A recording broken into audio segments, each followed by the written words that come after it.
All right, today we're going on a journey, but not to some far-off land. We're going somewhere much closer, and maybe much stranger, inside the human mind, as seen through this incredible parable called the Obsidian Temple of the Fractured Psyche. So to get started, let's just play with a metaphor. What if your mind, everything that makes you you, is a house? You probably think you know all the rooms, right? The living room, the kitchen. But what if there's a part of this house you've never even seen? And here's the real twist. You're not the owner of this house. Turns out, you're just a guest. And you've somehow ended up in its dark, forgotten basement. This is where our whole story begins, with the unsettling idea that we might not be in control of our own inner worlds at all. Okay, so let's head down the stairs. We're entering this subterranean space, this lightless cathedral. This place represents the deep, unconscious parts of ourselves. And down here, let me tell you, the normal rules just do not apply. And here is a really critical piece of the puzzle. This temple isn't some external place. Its walls aren't made of stone. They're built from your own memories, the ones that have hardened over time. The journey inward is literally a journey through the deepest parts of yourself. Now, the feeling that governs this whole realm, it actually has a name, unheimlich. It's a German word, and it literally means unhomely. You know that feeling, right, when something that should be safe and familiar suddenly feels incredibly strange and wrong? That's what we're talking about. And that's exactly what this uncanny sensation does. It takes the safe, familiar architecture of your mind and turns it into a haunted house. Suddenly, the floor just drops out from under you.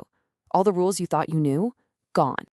In psychological terms, this is a full-blown crisis. Your ego, your sense of I, is suddenly left without any of its defenses. But what's even crazier is that the superego, that little voice in your head that acts like a moral compass, it's just gone. There's no one telling you what's right or wrong anymore. It's just you, totally raw and exposed. So, with all its armor gone, the ego is forced to look at itself, to confront just how fragile it really is. The parable has a fantastic name for this, the ego's unzipping. This whole process is symbolized by the Ouroboros, that classic image of the snake eating its own tail. It's all about that endless cycle of self-destruction and self-creation. And that's pretty much what the ego does when it's left to its own devices in the dark. But the parable adds a really wild twist. It's not just a snake eating its tail. Imagine it's a figure that's literally unzipping its own skin, peeling back that outer layer it shows to the world. It is this radical, kind of painful act of self-exposure. So what does it find underneath? A solid core? A true self? Nope, just a mirror. The ultimate horror here is that underneath the whole costume of your personality, there's nothing. Just a reflection. Your self is basically an empty suit. And this is that gut punch moment of dissociation. It's looking in that mirror and having no idea who is staring back at you. It's realizing that your entire identity might just be a mask, and you don't even know who or what is wearing it. Which, of course, leads to this massive, really central question. What do you do with that revelation? When you go searching for who you are, for your solid core, and all you find is emptiness staring back, what then? Well, to answer that, we have to go even deeper into the basement. We're now entering the territory of the id.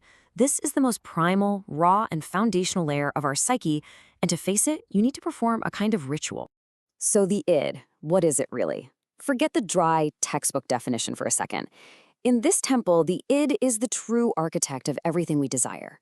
It's this chaotic, churning sea of pure instinct and repressed thoughts, buried deep, deep beneath the polite person we pretend to be.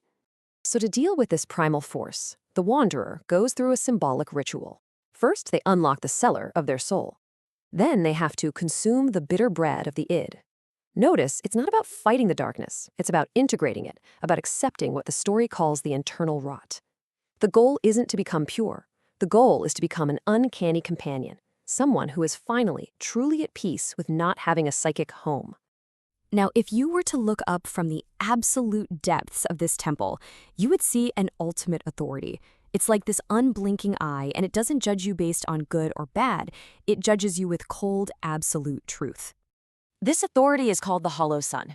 It's a powerful metaphor for what some psychoanalysts call the death drive, that deep, unconscious pull in all of us towards stillness, towards silence.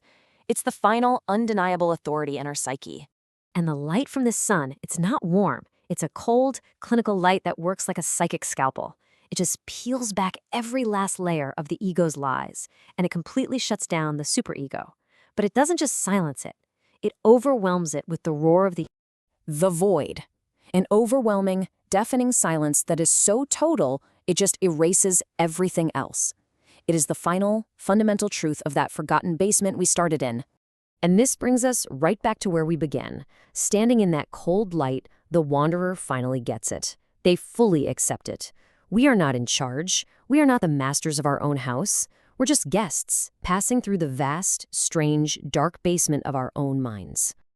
But the journey doesn't just end there, right? The wanderer has to go back upstairs, back to the surface world. So what happens then? How does a person change after an experience like this? Well, the change is permanent. The people who return, they carry what's described as a subterranean dampness in their bones. The unconscious isn't locked away anymore, it kind of leaks into their daily life. They basically carry that uncanny valley inside them now. A whole landscape where every tree is a frozen memory, a past trauma. They've become living symbols of the uncanny. And so we end on this final, really provocative idea. After a journey like this, the biggest illusion you can have, the biggest mistake you can make, is believing that you are one single unified person. The real sin is to forget about that stranger wearing your face, to forget about the chaotic energy in the basement, and to forget about the vast, silent void that holds it all together.